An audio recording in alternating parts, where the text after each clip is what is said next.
So we're going to look at all, like taking cube roots, fourth roots, fifth roots, all sorts of different roots. We're going to start off with mostly square roots and a review today. Homework right there, 7-4. Again, we're doing 7, 4, 5, 6, and 7 this week with a quiz on Friday. Okay. So let's simplify some radicals. Okay, so first review time. Let's recall what we got to do here.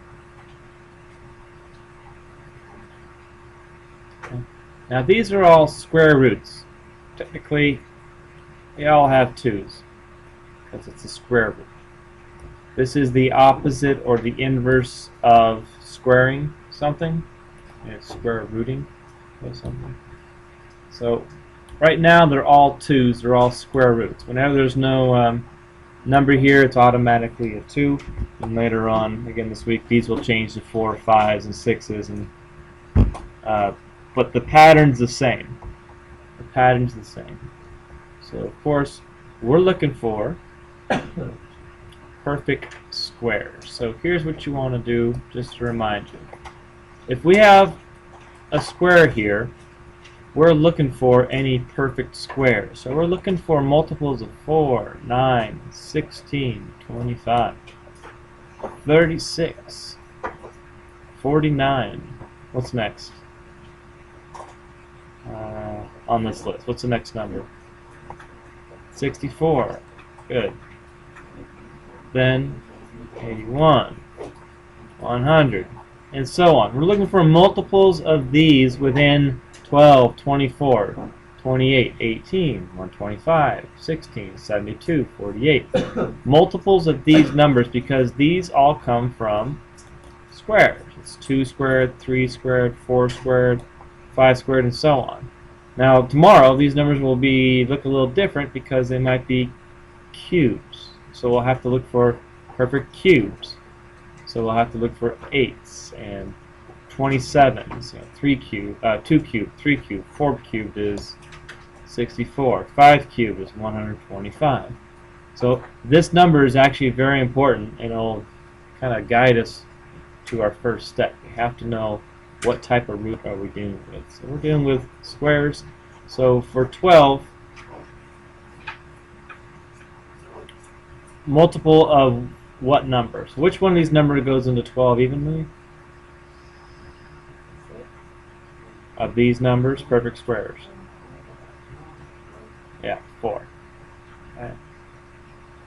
And of course 4 times 3. So you have this 2 radical system where the first radical is going to be everything that we can take the square root of. Like we can take the square root of 4, but we can't take the square root of 3. And the variables, it has to be a multiple of whatever root. So since this one, v to the 4th, 4 is a multiple of 2, so I can just put that entire v to the 4th.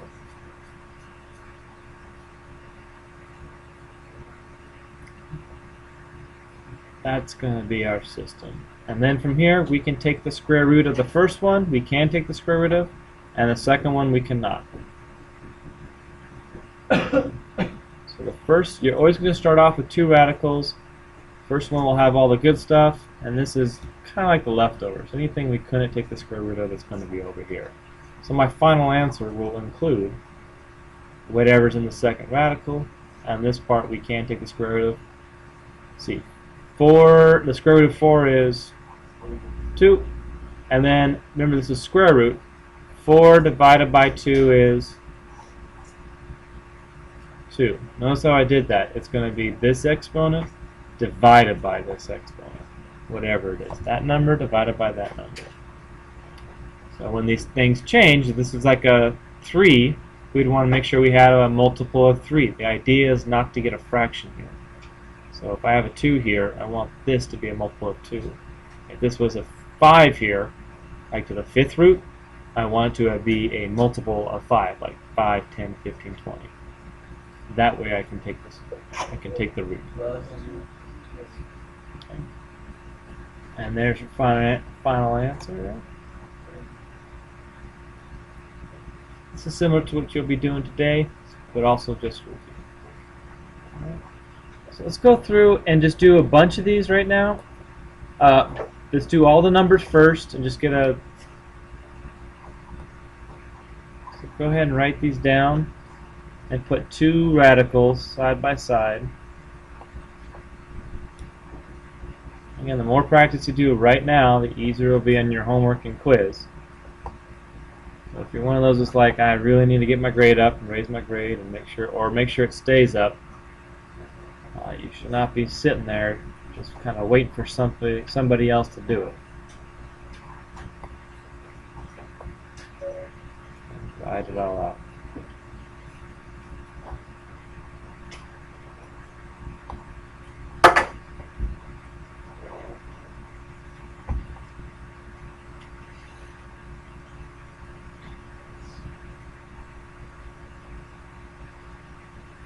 Again, all square roots right now, just square roots.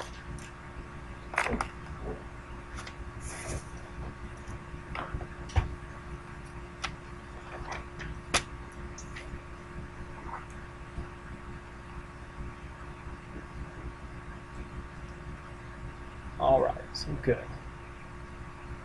And use this list. This is quite handy.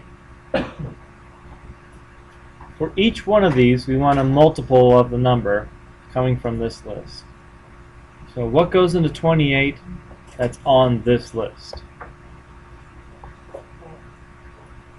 Well, actually, I should probably start over here since this is number 2. So right here, 4 and 6, right? Over here is 4 and 7, you guys said.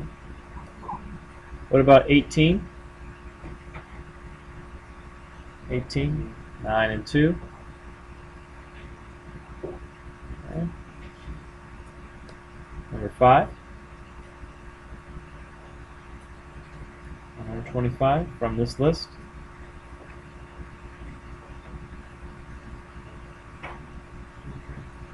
$25 and 5.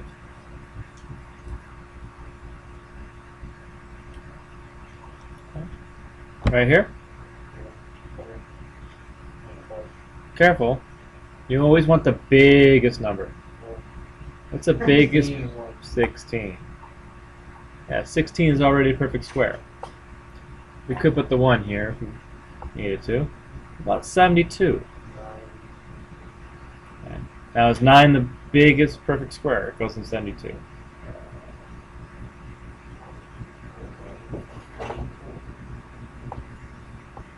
Now, one way to look at it is this. 72, we think of it as just 8, 9.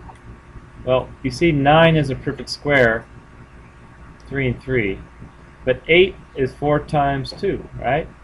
4 is also a perfect square. So we got perfect square of 4, perfect square of 9.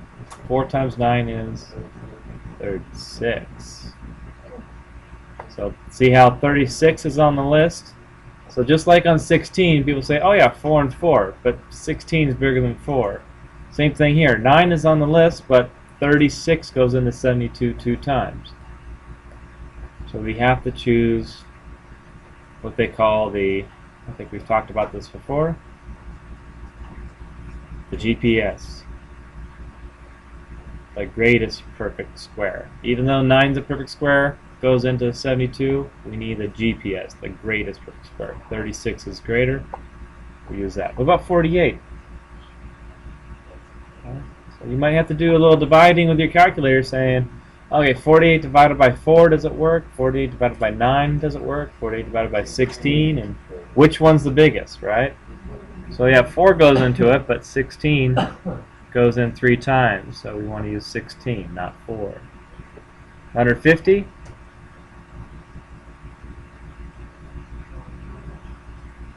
It's kind of an easier one, right?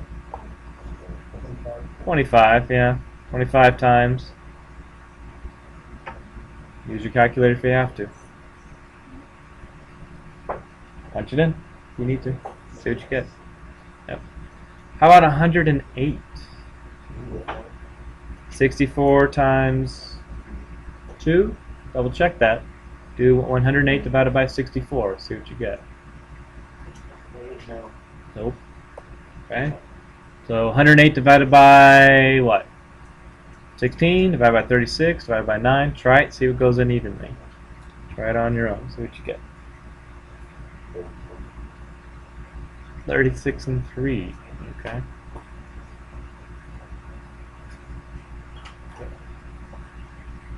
Alright. So step 1. Again, these are all square roots, so that's why I'm using this list. Later on, this number could be any number. Starting tomorrow, this could be a 3, a 4, a 5, and we'll be checking numbers from different lists, not just 4, 6, 9, 16, 36. It'll take a lot of trial and error on your calculator to speed things up. Alright, let's look at variables. Remember, we want only multiples of the root. So this is square root to the 2. So here, I only want multiples of 2 without going over. So I'm going to do b squared, and I'll have 1 left over. That makes b to the 3rd. I'm going to break it up. I can take the square root of this because I can divide by 2. And I'm dividing by 2. Same thing in number 3. K to the 2nd, k. Here, got 2 variables. 4 is a multiple of 2, that works. Y, not a multiple of 2, that's y to the 1, that goes over here.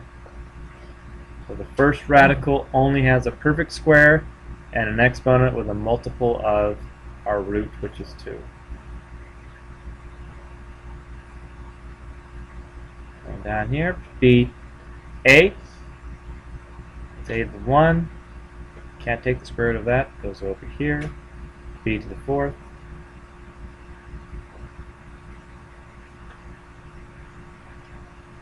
So you can try them on your own, go ahead of me, faster than me if you can. Then just check with mine.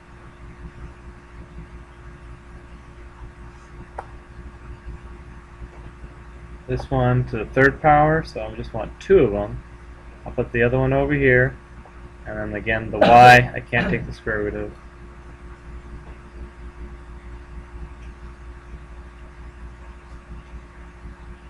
A to the 4th, that's good, multiple of 2. B and C. B and C.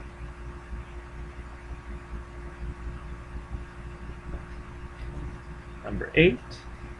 It's like m to the 4th, p to the 4th, q to the 2nd, all multiples of our root.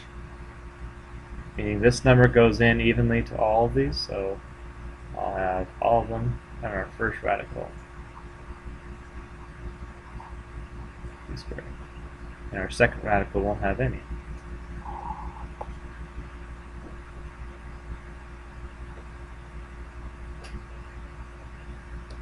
M to the 3rd. So I'm going to make that m to the 2nd. Put the leftover one here. P to the 2nd, that's good. Q to the 3rd, and I'm going to put 2 of them here. Alright, and 1 left over. Same thing, our number 10. 3, 3, and 1. So we'll have x squared. 1 left over to make 3.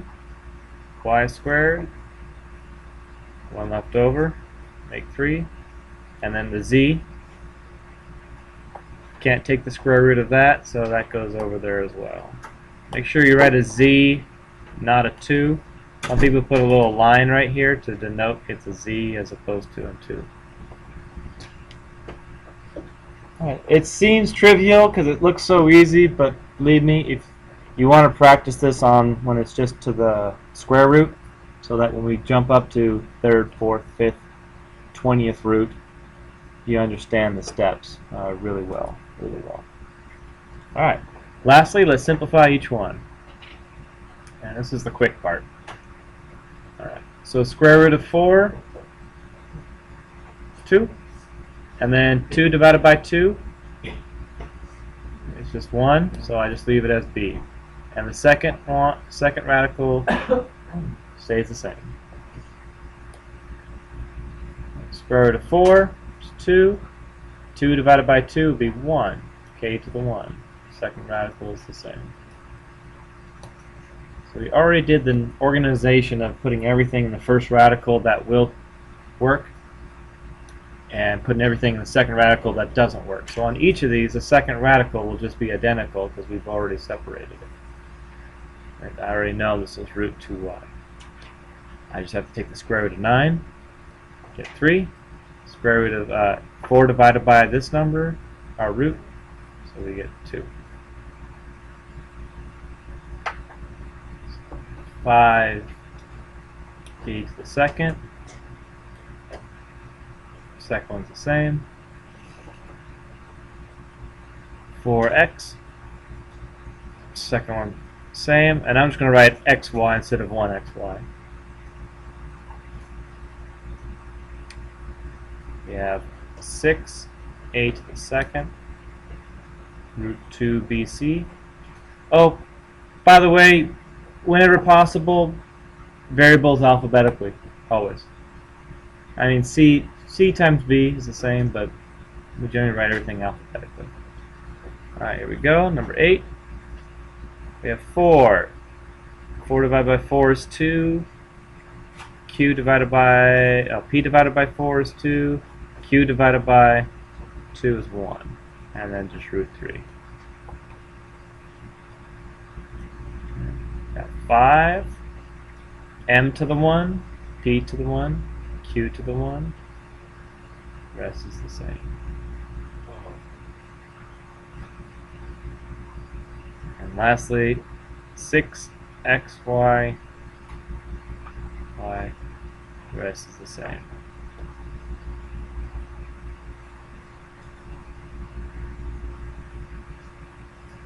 Good.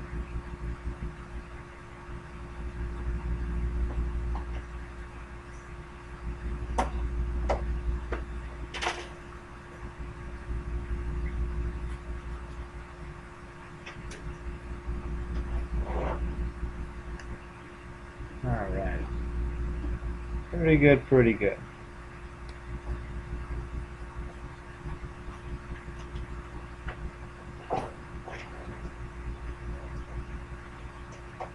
Okay, any clarifications needed anywhere on this?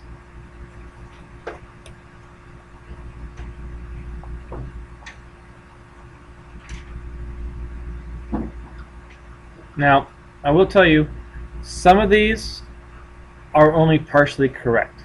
There's something missing from these answers. They're kind of incorrect. I know they look very good. And everything we did seems to suggest that nothing's wrong. Okay, so there is one little catch, which we'll talk about right now. It always is.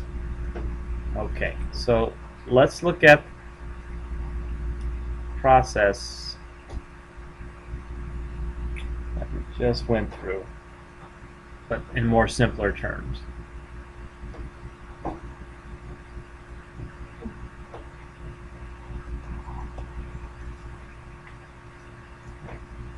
According to what we just did, the square root of b to the squared is equal to b, right? And what if I did b to the fourth? What should that equal? B squared. And what if I did square root of b to the sixth? What should that equal? B to the third. And lastly, square root of b to the eighth. That should equal b to the fourth, right? Just dividing them, right? 2 divided by 2 is 1, 4 divided by 2 is 2, 6 divided by 2 is 3, 8 divided by 2 is 4. I just picked consecutive even numbers, 2, 4, 6, 8. You get the answers 1, 2, 3, 4.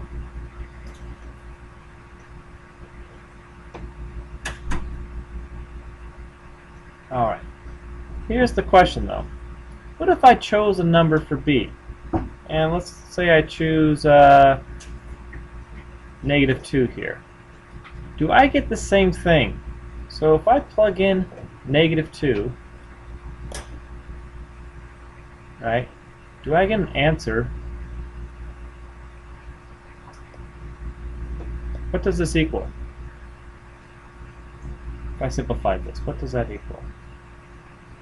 Does that equal -2? Or my b? Does that equal -2?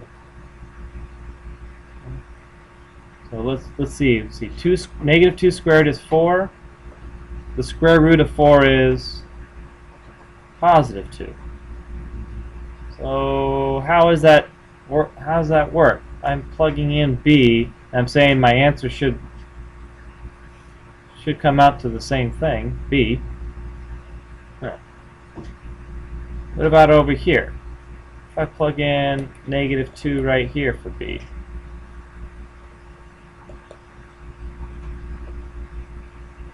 Okay. My answer should come out to, let's see, what's -2 to the third power? -2 times -2 times -2.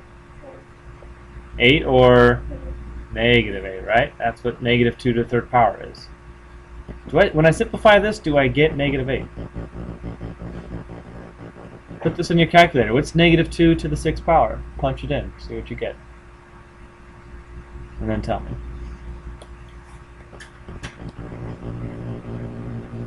What does it come out to be? Negative? -2 to the 6. -2 times -2 times -2. Let's verify.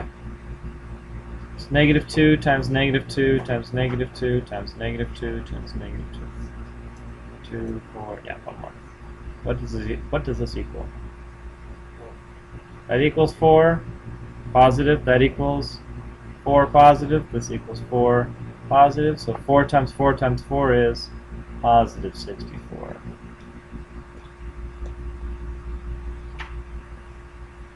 So, and the square root of 64 is 8.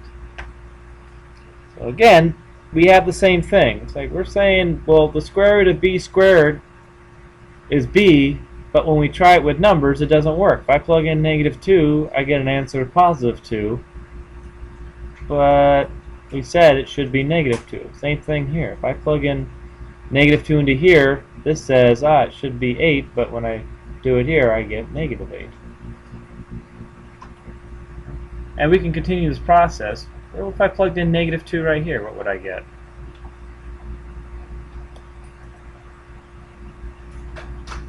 The 4th. I should get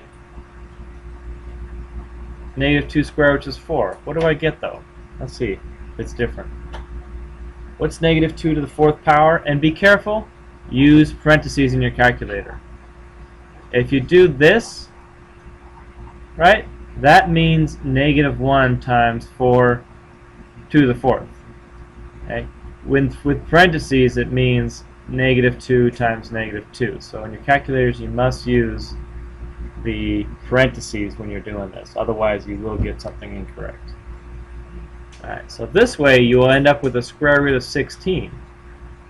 And you get 4, and you notice they're the same. So my point is this. You'll notice that when the answer, after you take a square root, comes out to be an odd exponent, the answers aren't correct. We should be getting an answer of 2 or -2, but we really get 2. We should be getting an answer of -8, but we really get 8. It's the wrong sign. Over here, we actually end up with the right answers. We should get 4, we end up with 4. Same thing here, if we did it with -2, we'd end up with the square root of, I believe, 128, and it would come out correct as well. We get 2 and 2. It has to do with positive and negatives, and when you have odd exponents, you can get negative answers. So there's a simple way of getting rid of negatives when you have numbers. Anybody remember that? How can you get rid of negatives when you have anything? What operation gets rid of all negatives no matter what?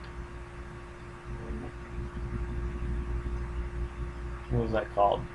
If it was positive, the answer is positive. If it was negative, the answer is also positive. Be able to think for a second. It'll come to you. If the question was negative, the answer was positive. But if the question is positive, it's also positive. So what was the operation that made anything positive? What was it called?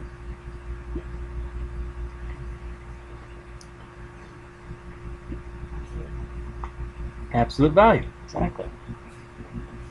Absolute value. So we can adjust for this anomaly here, saying, well, it really should be positive 2, so if I take the absolute value, now it's positive 2. This should be positive 8. If I take the absolute value, now it is. Again, this only happens when we end with a odd exponent. Okay, so that's what I was talking about over here. All of these that ended with an odd exponent, we need absolute values on them. So like on number 1, we have an even exponent, we're okay. But number 2, you can see we went from 2 to 1. To have this to be a correct answer, we need to have absolute value. Here, x squared went from 4 to 2, that's okay. 4 to 2 again. And here, 2 to 1, odd exponent, need absolute value. You see, m's okay, p's okay, but the q needs absolute value. Well, anything with an odd exponent. Yep. Anything with an odd exponent that we took the square root of. What's that? Technically, yeah, we're supposed to do them separately. There's a slight chance that if we multiply all the numbers together and then take absolute value, it'll mess things up. But the big idea is that you know that this is needed because of this. Okay. And just to point out, this whole explanation is kind of like what they're getting at on the state test. Now, simple question. Explain why absolute value is needed after taking the square root on some problems. That's it. Can you go through this process and describe it?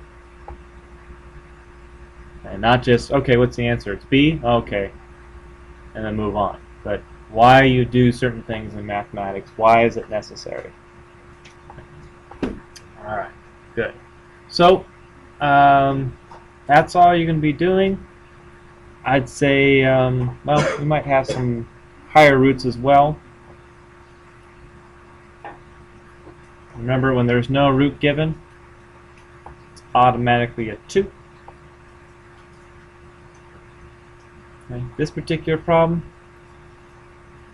both of them we can take the square root of. We can take the square root of 81, and 6 is a multiple of 2.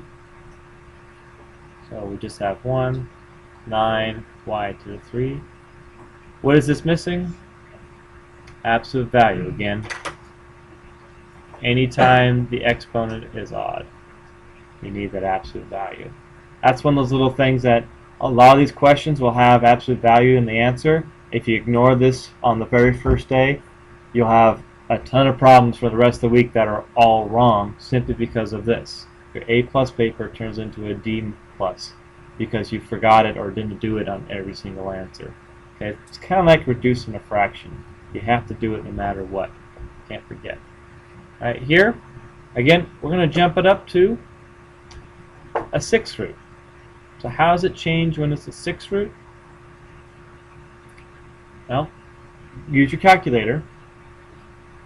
Find the 6th root of 729. Now we have to practice and know how to do that. I mean, every calculator is different. Some of them, they have a button that looks like this. Okay. Some of them might look like this. Okay. And you have to practice to see, well, what order do you put the numbers in? Okay. That's the square root. Yeah, we need the 6th root. 6th root. So we want to know what number times itself 6 times equals 729. Now, the correct answer is, I believe, well, if you got 27, then the correct answer should be 3. So go ahead, everybody in your calculator, make sure you get this answer. Find the 6th root of 729, make sure you get an answer of 3.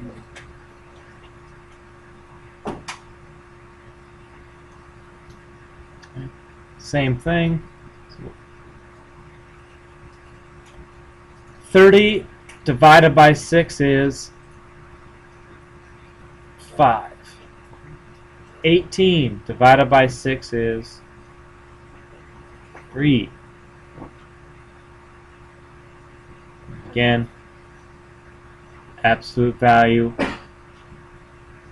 odd. Gotta be careful there. What's that?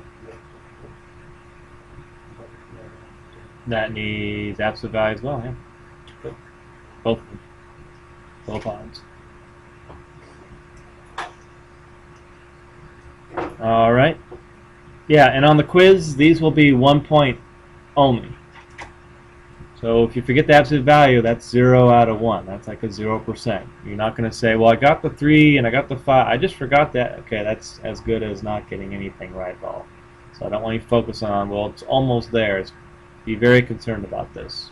And that way it's on your mind always on every answer and you won't be forgetting about it. Alright, square root again. We don't care there's a negative out in front. It's just going to stay out in front.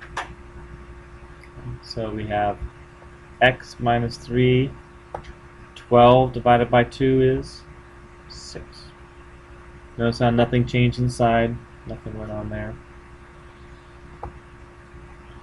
Be careful. We're not going to go into the back ends and imaginaries for now. So if it's not a real number, we're just going to say not real. So we know the square root of negative 25 is 5i, but for now we're not going to worry about imaginaries. So just not a real number.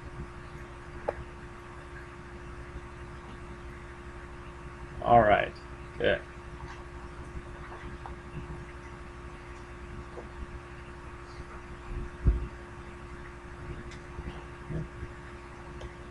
Try these on your own. Let's see what you get.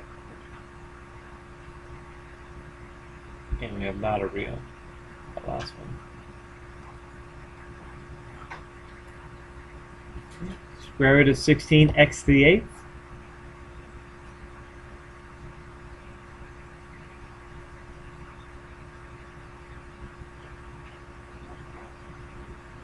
What do we got? Square root of 16 is 4. Square root of x to the 8th. 8 divided by 2 is 4. Absolute value? How do you know if it's absolute value or not? Yeah. You see, when it's to an even power, this can never be negative, right? Anything to an even power is always positive. That's why we don't need to worry about it being negative. And we only care about the odd roots. Alright, so here, calculator time. What's the 5th root of 243? 5th root 243, make sure you can get this right so when you go home, it works for you. Okay, what do we got? 3, okay. A to the and B to the what? A to the 2nd, B to the 3rd. And then, of course, B is absolute. Keep it positive.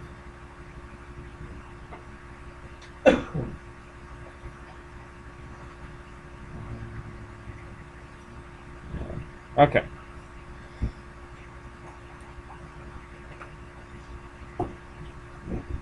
Again, with parentheses inside, don't change anything on the inside. It's all about exponents. All about exponents.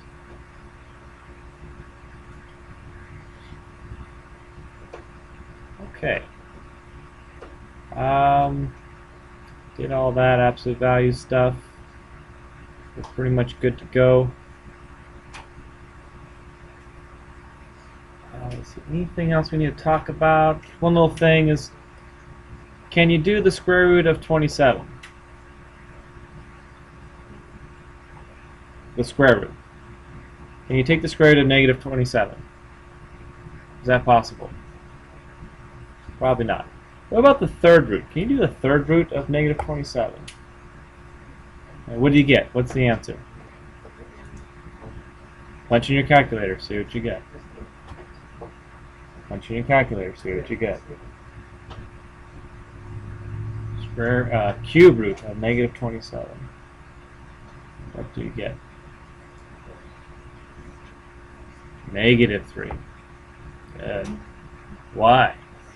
We're asking what times itself 3 times is negative 27. So we need negative 3 times negative 3 times negative 3 to get negative 27. So we're so used to seeing negatives in underneath the radical and saying, oh, you can't do it. Just remember that's only for square roots, or really even roots. But when you have to an odd, it is possible to take the cube root or a fifth root of a negative and get a regular answer. Because when you're multiplying 5 times, you can get negatives. So just keep that in mind. Again, knowing how to use your calculator makes a difference here. So if you just sat there and go, oh, the answer must be this, check it out, don't assume. Okay? Check it out, don't assume. If it says E or error, okay, that might be it. If you got an answer, it said you couldn't do it, put negative 27 in parentheses and then do the cube root, and that will give you the proper answer. Remember, the calculator is only as smart as the person using it. Okay? It's not going to know what you mean or what you meant. Oh, I meant this. Why'd you give me the wrong answer?